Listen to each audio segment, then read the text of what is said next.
Subscribe कीजिए सर्व संध्या दरबार के ऑफिशियल यूट्यूब चैनल को। मालिक जी के सत्संग की वीडियो सबसे पहले अपने मोबाइल आईपैड पर देखने के लिए सब्सक्राइब बटन दबाते समय बेल आइकन प्रेस करें और साथ में ऑल नोटिफिकेशन को भी ऑन करें। जय माता कि महाराज मैं ਤੁਹਾਡੇ ਤੋਂ ਇੱਕ ਸਵਾਲ ਪੁੱਛਣਾ ਚਾਹੁੰਦਾ। ਮਹਾਤਮਾ ਬੁੱਧ ਨੇ ਕਿਹਾ ਰਾਜਨ ਪੁੱਛ ਕੀ ਸਵਾਲ ਹੈ। ਉਹ ਕਹਿੰਦਾ ਦੁਨੀਆ ਤੇ ਇੰਨੇ ਦੁੱਖ ਕਿਉਂ ਹੈ, ਇਹ ਦੁਨੀਆ ਤੇ ਇੰਨੀਆਂ ਪਰੇਸ਼ਾਨੀਆਂ ਕਿਉਂ ਹੈ, ਇੰਨੀਆਂ ਤਕਲੀਫਾਂ ਕਿਉਂ ਹੈ, ਇੰਨੀ ਗਰੀਬੀ ਕਿਉਂ ਹੈ ਦੁਨੀਆ ਤੇ, ਇਹ ਦੁਨੀਆ ਸੁਖੀ ਨਹੀਂ ਹੋ ਸਕਦੀ। ਤਾਂ ਉਸ ਵੇਲੇ ਮਹਾਤਮਾ ਬੁੱਧ ਨੇ ਕਿਹਾ ਰਾਜਨ ਦੁਨੀਆ ਸੁਖੀ ਹੋ ਸਕਦੀ ਹੈ, ਦੁਨੀਆ ਤੇ ਖੁਸ਼ੀਆਂ ਆ ਸਕਦੀਆਂ ਹੈ, ਪਰ ਖੁਸ਼ੀ ਕਦੋਂ ਆਏਗੀ, ਸੁਖ ਕਦੋਂ ਆਏਗਾ, ਜਦੋਂ ਅਸੀਂ ਖੁਸ਼ੀਆਂ ਦੇ ਬੀਜ ਬੋਵਾਂਗੇ। ਜੇ ਖੁਸ਼ੀਆਂ ਦੇ ਬੀਜ ਹੀ ਨਾ ਬੋਵਾਂਗੇ ਤਾਂ ਫਿਰ ਖੁਸ਼ੀ ਵੀ ਸਾਨੂੰ ਕਦੀ ਹਾਸਲ ਨਹੀਂ ਹੋ ਸਕਦੀ। ਹੁਣ ਤੁਸੀਂ ਜ਼ਰਾ ਥੋੜਾ ਵਿਚਾਰ ਕਰਨਾ ਕਿ ਜੇ ਮੈਂ ਜੀਵਨ 'ਚ ਖੁਸ਼ੀ ਪਾਣਾ ਚਾਹੁੰਦਾ ਹਾਂ, ਜੇ ਮੈਂ ਜੀਵਨ 'ਚ ਆਨੰਦ ਪਾਣਾ ਚਾਹੁੰਦਾ ਹਾਂ, ਕਾਮਯਾਬੀ ਪਾਣਾ ਚਾਹੁੰਦਾ ਹਾਂ, ਤਾਂ ਕੀ ਮੈਂ ਜੀਵਨ 'ਚ ਉਹ ਖੁਸ਼ੀਆਂ ਦੇ ਬੀਜ ਬੋ ਰਿਹਾ ਹਾਂ? ਕੀ ਮੈਂ ਜੀਵਨ 'ਚ ਸ਼ਾਂਤੀ ਦੇ ਬੀਜ ਬੋ ਰਿਹਾ ਹਾਂ? ਹੁਣ ਕਿਹੜੇ ਆ ਬੀਜ? ਬੀਜ ਬਾਰੇ ਪਤਾ ਕਿ ਨਹੀਂ? ਥੋੜਾ ਇਸ ਕਹਾਣੀ ਨੂੰ ਸਮਝਣਾ, ਅੱਗੇ ਸਮਝ ਆ ਜਾਏਗੀ। ਰਾਜੇ ਨੇ ਕਿਹਾ ਮਹਾਰਾਜ ਮੈਂ ਸਮਝਿਆ ਨਹੀਂ, ਮੈਂ ਸਮਝਿਆ ਨਹੀਂ ਕਿ ਇਨਸਾਨ ਦੀ ਗਰੀਬੀ, ਇਨਸਾਨ ਦੀ ਪਰੇਸ਼ਾਨੀ, ਇਨਸਾਨ ਦੀ ਤਕਲੀਫ ਦੂਰ ਹੋ ਸਕਦੀ ਹੈ, ਪਰ ਤੁਸੀਂ ਕਹਿੰਦੇ ਖੁਸ਼ੀਆਂ ਦੇ ਬੀਜ ਬੋਣੇ ਪੈਣੇ। ਖੁਸ਼ੀਆਂ ਦੇ ਬੀਜ ਹੈ ਕੀ, ਹੈ ਕੀ? ਤਾਂ ਉਸ ਵੇਲੇ ਮਹਾਤਮਾ ਬੁੱਧ ਨੇ ਕਿਹਾ ਰਾਜਨ ਅਸੀਂ 3 ਦਿਨ ਇੱਥੇ ਰੁਕਣਾ ਹੈ, 3 ਦਿਨ ਅਸੀਂ ਇੱਥੇ ਰੁਕਣਾ ਹੈ, ਤਾਂ ਕੋਸ਼ਿਸ਼ ਕਰਾਂਗੇ ਨਾ 3 ਦਿਨਾਂ 'ਚ ਤੈਨੂੰ ਖੁਸ਼ੀਆਂ ਦੇ ਬੀਜ ਬਾਰੇ ਸਮਝਾ ਦਈਏ ਕਿ ਖੁਸ਼ੀਆਂ ਦੇ ਬੀਜ ਹੁੰਦੇ ਕੀ ਹੈ। ਕਹਿ ਕੇ ਮਹਾਤਮਾ ਬੁੱਧ ਨੇ ਪਿੱਛੇ ਦੇਖਿਆ, ਪਿੱਛੇ ਨਜ਼ਰ ਮਾਰੀ ਤਾਂ ਇੱਕ ਬਜ਼ੁਰਗ ਇਨਸਾਨ ਬੈਠਾ ਹੈ। ਬਜ਼ੁਰਗ ਇਨਸਾਨ ਜਿਹੜੇ ਕੱਪੜਿਆਂ ਤੋਂ ਪਤਾ ਲੱਗਦਾ ਗਰੀਬ ਵੀ ਹੈ, ਸਿਆਣਾ ਹੈ, ਗਰੀਬ ਹੈ, ਔਰ ਜਦੋਂ ਤੁਰਦਾ ਤਾਂ ਲਾਠੀ ਫੜ ਕੇ ਤੁਰਦਾ ਹੈ। ਮਹਾਤਮਾ ਬੁੱਧ ਨੇ ਰਾਜੇ ਨੂੰ ਕਿਹਾ ਰਾਜਨ ਉੱਧਰ ਦੇਖ, ਉਹ ਸਾਹਮਣੇ ਇੱਕ ਬਜ਼ੁਰਗ ਇਨਸਾਨ, ਬਿਰਧ ਇਨਸਾਨ ਬੈਠਾ ਹੈ, ਬੜਾ ਗਰੀਬ ਲੱਗਦਾ ਹੈ। ਰਾਜੇ ਨੇ ਵੀ ਦੇਖਿਆ, ਕਹਿੰਦਾ ਮਹਾਰਾਜ ਉਹਦੇ ਪਹਿਰਾਵੇ ਤੋਂ ਹੀ ਲੱਗਦਾ ਗਰੀਬ ਹੈ, ਦੁਖੀ ਵੀ ਹੈ, ਪਰੇਸ਼ਾਨ ਵੀ ਹੈ। ਤਾਂ ਮਹਾਤਮਾ ਬੁੱਧ ਨੇ ਕਿਹਾ ਰਾਜਾ ਕੀ ਤੂੰ ਇਸ ਨੂੰ ਅਮੀਰ ਬਣਾ ਸਕਦਾ ਹੈ, ਕੀ ਇਸ ਨੂੰ ਅਮੀਰ ਬਣਾ ਸਕਦਾ ਹੈ? ਤਾਂ ਰਾਜੇ ਨੇ ਕਿਹਾ ਜੀ ਅਗਰ ਇਹਨੂੰ ਥੋੜਾ ਧਨ ਦੇ ਦਈਏ ਤਾਂ ਇਹ ਅਮੀਰ ਬਣ ਸਕਦਾ ਹੈ। ਕਹਿੰਦੇ ਫਿਰ ਕਿੰਨਾ ਧਨ ਤੂੰ ਦੇ ਸਕਦਾ ਹੈ, ਕਿੰਨਾ ਧਨ ਤੂੰ ਦੇ ਸਕਦਾ? ਰਾਜੇ ਕੋਲ ਉਸ ਵੇਲੇ ਸੋਨੇ ਦੀਆਂ ਮੋਹਰਾਂ ਦੀ ਥੈਲੀ ਸੀ। ਕਹਿੰਦਾ ਜੀ ਆ ਜੋ ਮੇਰੇ ਕੋਲ ਇਸ ਵੇਲੇ ਹੈ ਇਹਨੂੰ ਮੈਂ ਦੇ ਸਕਦਾ ਹਾਂ। ਕਹਿੰਦੇ ਫਿਰ ਇਹ ਧਨ ਦੇਣ ਨਾਲ ਅਮੀਰ ਹੋ ਜਾਏਗਾ? ਰਾਜਾ ਕਹਿੰਦਾ ਜੀ ਜਿਹਨੂੰ ਇੰਨੀ ਦੌਲਤ ਮਿਲ ਜਾਣੀ ਹੈ, ਸੋਨੇ ਦੀਆਂ ਮੋਹਰਾਂ ਮਿਲ ਜਾਣੀਆਂ, ਉਹਦੀ ਗਰੀਬੀ ਤਾਂ ਆਪੇ ਦੂਰ ਹੋ ਜਾਣੀ ਹੈ। ਕਹਿੰਦੇ ਠੀਕ ਹੈ ਰਾਜਾ, ਸੈਨਿਕਾਂ ਨੂੰ ਕਹਿ ਉਹਨੂੰ ਬੁਲਾਣ, ਪਰ ਅਸੀਂ ਤੈਨੂੰ ਕਹਿਣਾ ਚਾਹਾਂਗੇ ਸੁੱਖਾਂ ਦੇ ਬੀਜ ਬਾਰੇ ਕਿ ਤੂੰ ਚਾਹੇ ਜਿੰਨਾ ਮਰਜ਼ੀ ਕਿਸੇ ਨੂੰ ਧਨ ਦੇ ਦੇ, ਜਦ ਤੱਕ ਉਹ ਸੁੱਖ ਦਾ ਬੀਜ ਨਹੀਂ ਬੋਏਗਾ ਉਹਦੇ ਜੀਵਨ 'ਚ ਖੁਸ਼ੀ ਨਹੀਂ ਆਏਗੀ। ਕਿਉਂਕਿ 3 ਦਿਨ ਦਾ ਟਾਈਮ ਲਿਆ ਸੀ ਮਹਾਤਮਾ ਬੁੱਧ ਨੇ ਕਿ 3 ਦਿਨਾਂ 'ਚ ਤੈਨੂੰ ਸਾਬਿਤ ਕਰਨਾ ਹੈ ਕਿ ਸੁੱਖਾਂ ਦੇ ਬੀਜ ਕਿਹੜੇ ਹੁੰਦੇ। ਹੁਣ ਤੁਸੀਂ ਵੀ ਸਮਝ ਲੈਣਾ, ਕਿਉਂਕਿ ਤੁਸੀਂ ਵੀ ਜੇ ਸਮਝ ਲਏ ਨਾ ਸੁੱਖਾਂ ਦੇ ਬੀਜ ਬਾਰੇ ਤਾਂ ਤੁਸੀਂ ਵੀ ਆਪਣੇ ਜੀਵਨ 'ਚੋਂ ਬੀਜ ਬੋ ਕੇ ਸੁਖੀ ਹੋ ਸਕਦੇ ਹੋ। ਹੁਣ ਰਾਜੇ ਨੇ ਮਹਾਤਮਾ ਬੁੱਧ ਦੇ ਕਹਿਣ ਅਨੁਸਾਰ ਉਸ ਬਜ਼ੁਰਗ ਨੂੰ ਬੁਲਾਇਆ। ਬਜ਼ੁਰਗ ਬੜਾ ਦੁਖੀ ਸੀ, ਲਾਠੀ ਫੜ ਕੇ ਤੁਰਦਾ ਸੀ। ਤਾਂ ਮਹਾਤਮਾ ਬੁੱਧ ਨੇ ਉਸ ਬਜ਼ੁਰਗ ਨੂੰ ਪੁੱਛਿਆ ਹੋਰ ਬਜ਼ੁਰਗੋ ਕਿੱਦਾਂ, ਠੀਕ ਹੋ? ਤਾਂ ਬਜ਼ੁਰਗ ਨੇ ਕਿਹਾ ਜੀ ਕੀ ਠੀਕ, ਮੇਰੀ ਸਿਹਤ ਵੀ ਠੀਕ ਨਹੀਂ, ਜੀਵਨ 'ਚ ਬੜੀ ਗਰੀਬੀ ਹੈ, ਕਈ ਦਿਨ ਤਾਂ ਮੇਰੇ ਤੋਂ ਰੋਟੀ ਵੀ ਨਹੀਂ ਖਾ ਹੁੰਦੀ। ਤਾਂ ਉਸ ਵੇਲੇ ਮਹਾਤਮਾ ਬੁੱਧ ਨੇ ਰਾਜੇ ਨੂੰ ਇਸ਼ਾਰਾ ਕੀਤਾ। ਰਾਜੇ ਨੇ ਉਹ ਸੋਨੇ ਦੀਆਂ ਮੋਹਰਾਂ ਦੀ ਥੈਲੀ ਬਜ਼ੁਰਗ ਦੇ ਹੱਥ 'ਤੇ ਰੱਖੀ ਕਿ ਲਓ ਬਜ਼ੁਰਗੋ ਅੱਜ ਤੋਂ ਬਾਅਦ ਤੁਹਾਡੀ ਗਰੀਬੀ ਖਤਮ, ਅੱਜ ਤੋਂ ਬਾਅਦ ਮੈਂ ਤੁਹਾਨੂੰ ਇੰਨਾ ਧਨ ਦੇ ਦਿੱਤਾ ਕਿ ਤੁਹਾਡੀ ਜ਼ਿੰਦਗੀ ਸੁੱਖਾਂ ਨਾਲ, ਆਰਾਮ ਨਾਲ, ਸ਼ਾਂਤੀ ਨਾਲ ਗੁਜ਼ਰ ਜਾਏਗੀ। ਬਜ਼ੁਰਗ ਨੇ ਜਦੋਂ ਸੋਨੇ ਦੀਆਂ ਮੋਹਰਾਂ ਦੀ ਥੈਲੀ ਦੇਖੀ ਬੜਾ ਖੁਸ਼ ਹੋਇਆ ਕਿ ਕਮਾਲ ਦੀ ਗੱਲ ਹੈ ਕਿ ਮੈਂ ਤਾਂ ਸੋਚਿਆ ਵੀ ਨਹੀਂ ਸੀ ਇੰਨਾ ਧਨ ਮੈਨੂੰ ਮਿਲ ਗਿਆ, ਵਾਕਿਆ ਹੀ ਹੁਣ ਮੇਰੀ ਜ਼ਿੰਦਗੀ ਸੁੱਖਾਂ ਨਾਲ ਗੁਜ਼ਰ ਜਾਏਗੀ, ਖੁਸ਼ੀਆਂ ਨਾਲ ਗੁਜ਼ਰ ਜਾਏਗੀ। ਕਹਿ ਕੇ ਬਜ਼ੁਰਗ ਰਾਜੇ ਦੀ ਵੀ ਜੈ ਜੈਕਾਰ ਕਰਦਾ, ਮਹਾਤਮਾ ਬੁੱਧ ਦੀ ਜੈ ਜੈਕਾਰ ਕਰਦਾ, ਸੋਨੇ ਦੀਆਂ ਮੋਹਰਾਂ ਦੀ ਥੈਲੀ ਲੈ ਕੇ ਤੁਰ ਪਿਆ। ਹੁਣ ਜ਼ਰਾ ਗੌਰ ਕਰਨਾ, ਜਦੋਂ ਬਜ਼ੁਰਗ ਥੈਲੀ ਲੈ ਕੇ ਵਾਪਸ ਜਾ ਰਿਹਾ ਹੈ ਤਾਂ ਉਸੇ ਜਗ੍ਹਾ ਇੱਕ ਠੱਗ ਬੈਠਾ, ਚੋਰ ਬੈਠਾ ਹੈ। ਜਦੋਂ ਚੋਰ ਦੀ ਨਜ਼ਰ ਗਈ ਕਿ ਰਾਜੇ ਨੇ ਇਸ ਬਜ਼ੁਰਗ ਨੂੰ ਸੋਨੇ ਦੀਆਂ ਮੋਹਰਾਂ ਦੀ ਥੈਲੀ ਦਿੱਤੀ ਹੈ ਤਾਂ ਬਜ਼ੁਰਗ ਬੜਾ ਖੁਸ਼ ਹੈ। ਤਾਂ ਹੁਣ ਇੱਕ ਚੋਰ ਦੀ ਨਜ਼ਰ ਹਮੇਸ਼ਾ ਕਿੱਥੇ ਹੁੰਦੀ ਹੈ ਕਿ ਜਦੋਂ ਮੌਕਾ ਮਿਲੇ ਤਾਂ ਉਹਦਾ ਧਨ ਮੈਂ ਲੁੱਟ ਲਵਾਂ। ਇਸ ਲਈ ਚੋਰ ਵੀ ਮਗਰ ਮਗਰ ਤੁਰ ਪਿਆ। ਜਦੋਂ ਬਜ਼ੁਰਗ ਥੋੜਾ ਇਕਾਂਤ ਵਿੱਚ ਪਹੁੰਚਿਆ ਤਾਂ ਚੋਰ ਗਿਆ ਔਰ ਥੈਲੀ ਖੋ ਕੇ ਦੌੜ ਗਿਆ। ਹੁਣ ਬਜ਼ੁਰਗ ਸੀ, ਲਾਠੀ ਫੜ ਕੇ ਤੁਰਨ ਵਾਲਾ, ਹੁਣ ਚੋਰ ਦੇ ਨਾਲ ਮੁਕਾਬਲਾ ਕੀ ਕਰ ਸਕਦਾ ਹੈ? ਚੋਰ ਦੇ ਪਿੱਛੇ ਕੀ ਜਾ ਸਕਦਾ ਹੈ? ਜਦੋਂ ਦੇਖਿਆ ਚੋਰ ਧਨ ਲੈ ਕੇ ਦੌੜਦਾ ਤਾਂ ਬਜ਼ੁਰਗ ਦੀਆਂ ਅੱਖਾਂ 'ਚ ਪਾਣੀ ਆ ਗਿਆ। ਕਹਿੰਦਾ ਮੈਂ ਤਾਂ ਸੋਚਿਆ ਸੀ ਖੁਸ਼ੀਆਂ ਮਿਲ ਗਈਆਂ, मैं तो सोचा सी आनंद मिल गया, हुण मेरे जीवन च किसी चीज़ की कमी नहीं रहेगी, चंगा भोजन मिलेगा, चंगा कपड़ा मिलेगा। पर आ की सारे सपने टुट गए, ये चोर मेरा धन ही लैके चला गया। बजुर्ग दोबारा दुखी होके रोंदा होया उत्थों ही वापस तुर पिया फिर राजे की तरफ, महात्मा बुद्ध की तरफ। जो वापस तुरिया तो उस वेले महात्मा बुद्ध ने राजे को पहले ही पूछा कि राजा हुण तैनूं की लगता बजुर्ग? कहता जी बजुर्ग बड़ा खुश होएगा क्योंकि बजुर्ग को इन्ना धन मिल गया, हुण खुशी नाल जिंदगी कटेगा। महात्मा बुद्ध कहते सानू नहीं लगता, तू धन तो जरूर दिता पर हाले तक उन्हें खुशी के बीज नहीं बोए, और जब तक इंसान खुशी के बीज नहीं बोएगा खुशियां की फसल उन्होंने कदी मिल ही नहीं सकती। तेरे धन देण नाल ओहदा धन तू दिता, और जिहड़ी चीज कोई दूसरा देवे वो ज्यादा देर तक बंदे कोल नहीं रहिंदी।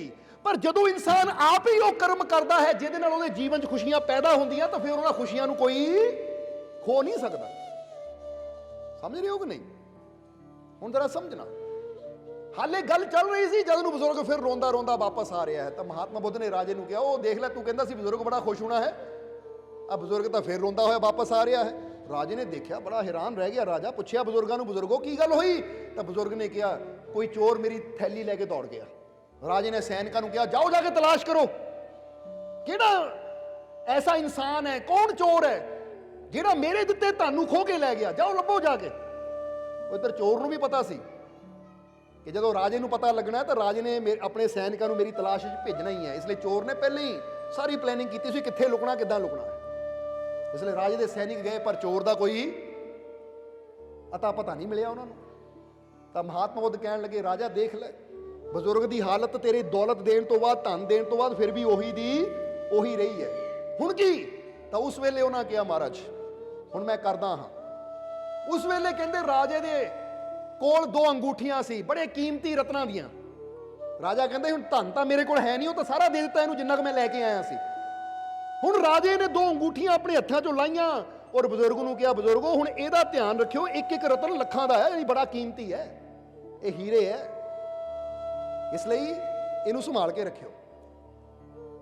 हुण कहानी सानूं शिक्षा देण वास्ते की उच आंदा है कि बजुर्ग ने हुण वो 2 ही अंगूठियां लईयां तो अपने कपड़े दे नाल घुट के गठ बन लई और मुट्ठी पकड़ लिया कि किते हुण दोबारा ना चली जावे। पर इधर किस्मत की कहंदी है कि बजुर्ग जदों चलदा चलदा घर वापस आया, घर वापस आके सोचिया कि इन्हां नूं रखां कित्थे।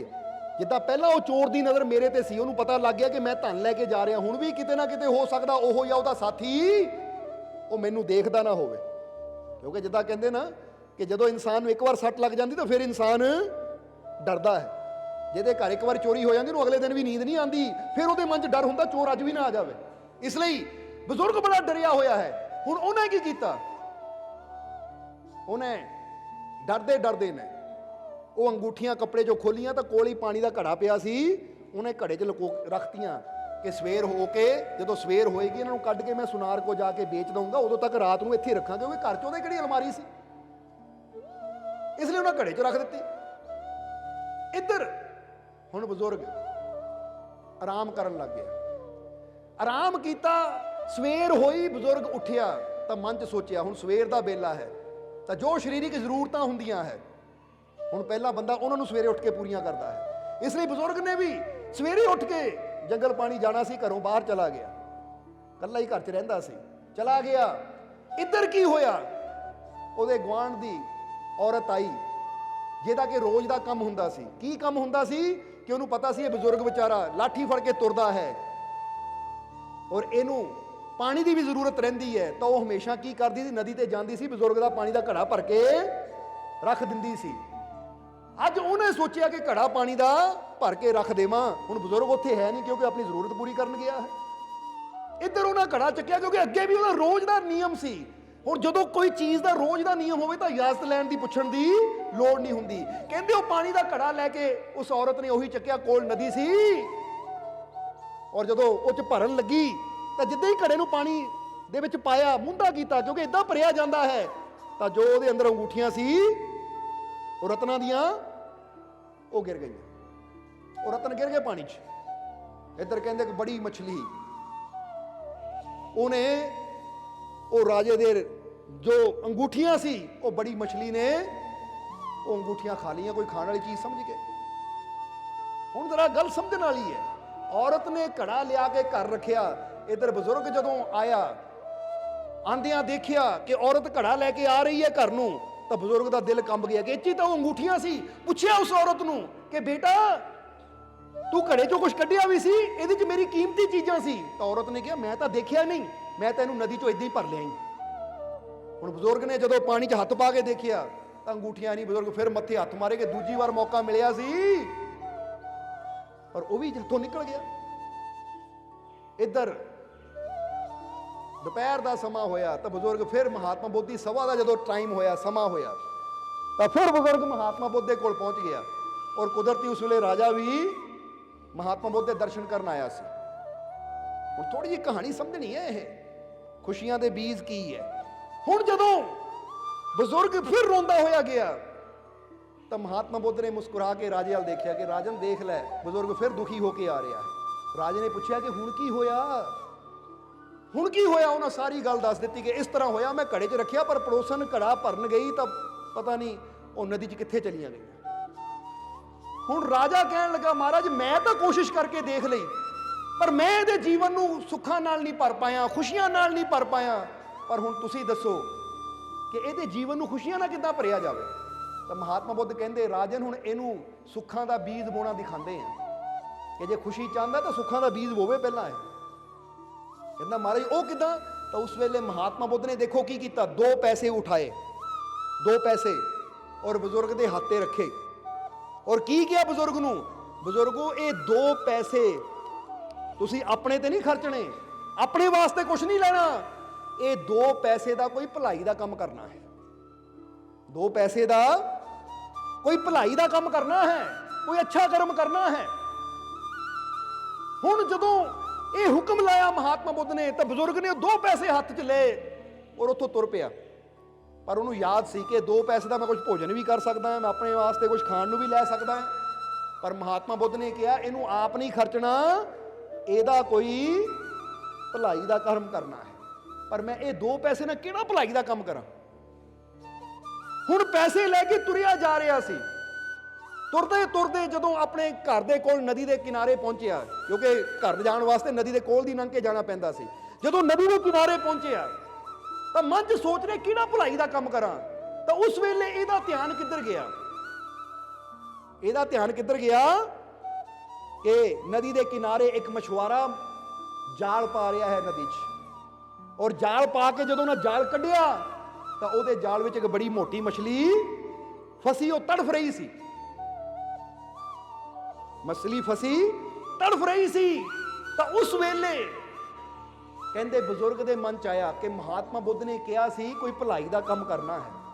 ਹੁਣ ਇਹ 2 ਪੈਸੇ ਨਾਲ ਅਗਰ ਮੈਂ ਇਹ ਮਛਲੀ ਨੂੰ ਇਸ ਮਛੁਆਰੇ ਕੋਲੋਂ ਖਰੀਦ ਕੇ ਵਾਪਸ ਇਹਨੂੰ ਨਦੀ 'ਚ ਸੁੱਟ ਦੇਵਾਂ ਤਾਂ ਮਛਲੀ ਦੀ ਜਾਨ ਬਚ ਜਾਏਗੀ ਔਰ ਕਿਸੇ ਦੀ ਜਾਨ ਬਚਾਉਣਾ ਬਹੁਤ ਹੀ ਭਲਾਈ ਵਾਲਾ ਕਰਮ ਹੈ। ਇਹ ਸੋਚ ਕੇ ਬਜ਼ੁਰਗ ਉਸ ਮਛੁਆਰੇ ਕੋਲ ਗਿਆ ਔਰ ਮਛੁਆਰੇ ਨੂੰ ਕਹਿਣ ਲੱਗਾ, ਮਛਲੀ ਤੜਫ ਰਹੀ ਸੀ ਉਹਦੇ ਜਾਲ ਦੇ ਵਿੱਚ।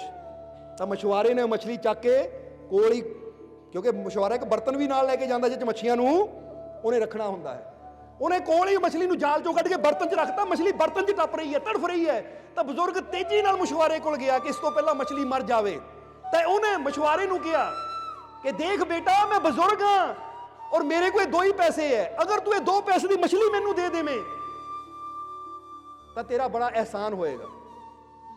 ਤਾਂ ਉਸ ਮਛੁਆਰੇ ਨੇ ਕਿਹਾ ਹੋਰ ਮੈਨੂੰ ਕੀ ਚਾਹੀਦਾ, ਇੱਥੋਂ ਵੀ ਤਾਂ ਬਾਜ਼ਾਰ 'ਚ ਹੀ ਵੇਚਣੀਆਂ ਜਾ ਕੇ, ਇੱਥੇ ਬੈਠੇ ਨੂੰ ਜੋ 2 ਪੈਸੇ ਮਿਲਦੇ ਕੋਈ ਨਹੀਂ ਸੁੱਟ ਦੇ, ਮੈਂ ਦੁਬਾਰਾ ਫੋਰ ਫੜ ਲੂੰ ਮੈਂ। ਇਸ ਲਈ ਉਹਨਾਂ ਬਜ਼ੁਰਗ ਕੋਲੋਂ 2 ਪੈਸੇ ਲਏ ਕਿ ਲੈ ਬਜ਼ੁਰਗੋ ਇਹ ਮਛਲੀ ਤੁਹਾਡੀ, ਪਰ ਤੁਸੀਂ ਕਰਨਾ ਕੀ ਹੈ। ਤਾਂ ਬਜ਼ੁਰਗ ਨੇ ਕਿਹਾ ਇਹਨੂੰ ਵਾਪਸ ਨਦੀ 'ਚ ਪਾਣਾ ਹੈ। ਮਛੁਆਰਾ ਕਹਿੰਦਾ ਬਜ਼ੁਰਗੋ ਜੇ ਨਦੀ 'ਚ ਪਾਣਾ ਤਾਂ ਖਰੀਦੀ ਕਿਉਂ, ਖਰੀਦੀ ਕਿਉਂ, ਫਾਇਦਾ ਕੀ ਖਰੀਦਣ ਦਾ ਹੋਇਆ।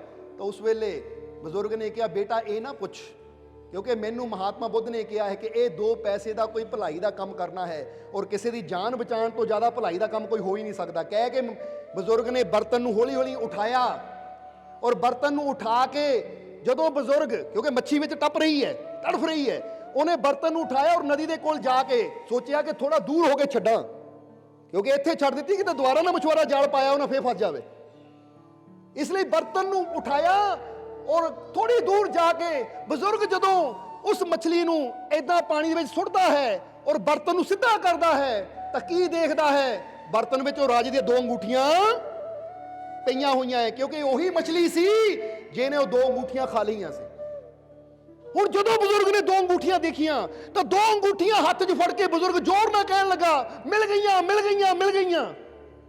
ਯਾਨੀ ਜੋ ਮੇਰੀਆਂ ਅੰਗੂਠੀਆਂ ਗਵਾਚੀਆਂ ਸੀ, ਜੋ ਮੇਰੀਆਂ ਅੰਗੂਠੀਆਂ ਗਈਆਂ ਸੀ, ਉਹ ਮਿਲ ਗਈਆਂ। ਤਾਂ ਜਦ ਨੂੰ ਉੱਥੇ ਚੋਰ ਵੀ ਪਿੱਛੇ ਤੁਰਿਆ ਆ ਰਿਹਾ ਸੀ। ਚੋਰ ਨੇ ਕਿਹਾ, ਬਜ਼ੁਰਗ ਨੇ ਲੱਗਦਾ ਮੈਨੂੰ ਦੇਖ ਕੇ ਕਹਿਤਾ ਮੇਰੀਆਂ ਸੋਨੇ ਦੀਆਂ ਮੋਹਰਾਂ ਮਿਲ ਗਈਆਂ, ਮਿਲ ਗਈਆਂ, ਮਿਲ ਗਈਆਂ। ਹੁਣ ਬਜ਼ੁਰਗ ਤਾਂ ਉਹਦੀ ਗੱਲ ਕਰ ਰਿਹਾ ਸੀ ਤੇ ਇੱਧਰ ਚੋਰ ਨੂੰ ਪਤਾ ਸੀ ਕਿ ਸੈਨਿਕ ਮੇਰੀ ਤਲਾਸ਼ ਕਰ ਰਹੇ ਹੈ, ਇਹ ਬਾਪੂ ਨੇ ਮੈਨੂੰ ਪਹਿਚਾਨ ਲਿਆ ਹੈ। ਚੋਰ ਦੌੜਾ ਦੌੜਾ ਆਇਆ, ਕਹਿੰਦਾ ਬਾਪੂ ਜੀ ਸੋਨੇ ਦੀਆਂ ਮੋਹਰਾਂ ਮਿਲ ਗਈਆਂ, ਫਿਕਰ ਨਾ ਕਰੋ, ਮਿਲ ਜਾਣਗੀਆਂ, ਪਰ ਦੱਸਿਓ ਨਾ ਕਿਸੇ ਨੂੰ ਮੇਰੇ ਬਾਰੇ। ਬਜ਼ੁਰਗ ਕਹਿੰਦਾ ਮਨ 'ਚ ਸੋਚਦਾ ਮੈਂ ਤਾਂ ਅੰਗੂਠੀਆਂ ਦੀ ਗੱਲ ਕਰ ਰਿਹਾ ਸੀ, ਪਰ ਉਹ ਚੋਰ ਨੇ ਫਟਾਫਟ ਜਿੱਥੇ ਸੋਨੇ ਦੀਆਂ ਮੋਹਰਾਂ ਲੁਕੋਈਆਂ ਸੀ ਉਹ ਵੀ ਲਿਆ ਕੇ ਬਾਪੂ ਨੂੰ ਯਾਨੀ ਬਜ਼ੁਰਗ ਨੂੰ ਦੇਤੀਆਂ ਕਿ ਮੇਰੇ ਬਾਰੇ ਦੱਸਿਓ ਨਾ ਕਿਸੇ ਨੂੰ।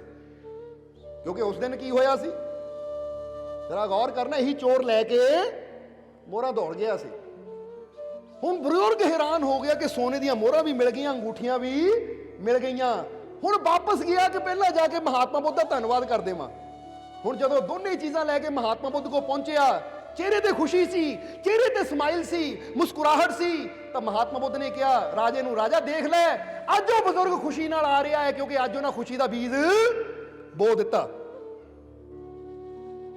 ਉਮੀਦ ਹੋ ਕਿ ਨਹੀਂ? ਕਿਹਨੂੰ ਕਹਿੰਦੇ ਖੁਸ਼ੀ ਦਾ ਬੀਜ?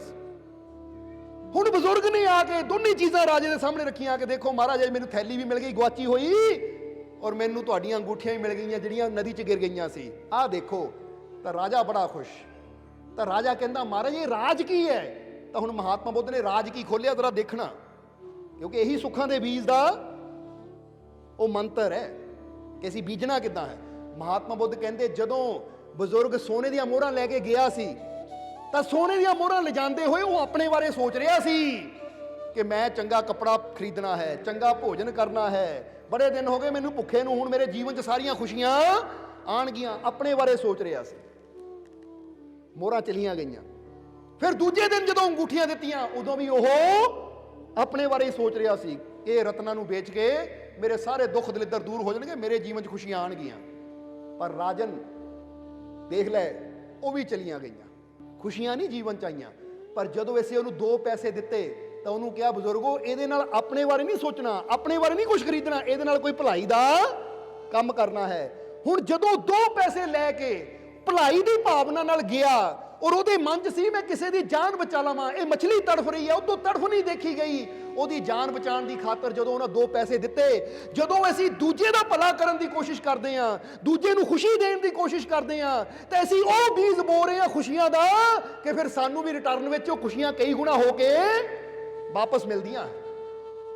ਜਦੋਂ ਇਹਦੇ ਅੰਦਰ ਭਾਵਨਾ ਸੀ ਮੱਛਲੀ ਨੂੰ ਬਚਾਉਣ ਦੀ, ਉਹਦੀ ਜ਼ਿੰਦਗੀ ਨੂੰ ਸੇਵ ਕਰਨ ਦੀ, ਯਾਨੀ ਉਹਦੇ ਜੀਵਨ 'ਚ ਖੁਸ਼ੀ ਦੇਣ ਦੀ ਕਿ ਇਹਨੂੰ ਬਚਾ ਲਾਵਾਂ, ਤਾਂ ਉਸ ਵੇਲੇ ਉਹਨਾਂ ਆਪਣੀ ਚੀਜ਼ ਨੂੰ ਨੇਕ ਕੰਮ ਚਲਾਇਆ। ਔਰ ਜਦੋਂ ਨੇਕੀ ਵਿੱਚ ਕੋਈ ਇਨਸਾਨ ਚੀਜ਼ ਲਾਂਦਾ ਹੈ, ਯਾਨੀ ਜਦੋਂ ਕੋਈ ਨੇਕੀ ਅਸੀਂ ਕਰਦੇ ਹਾਂ, ਕੋਈ ਅੱਛਾਈ ਅਸੀਂ ਕਰਦੇ ਹਾਂ, ਤਾਂ ਸਾਡੀ ਅੱਛਾਈ ਖੁਸ਼ੀਆਂ ਦਾ ਬੀਜ ਹੈ ਜੋ ਸਾਡੇ ਜੀਵਨ 'ਚ ਖੁਸ਼ੀਆਂ ਨੂੰ ਲੈ ਕੇ ਆਉਂਦੀ ਹੈ।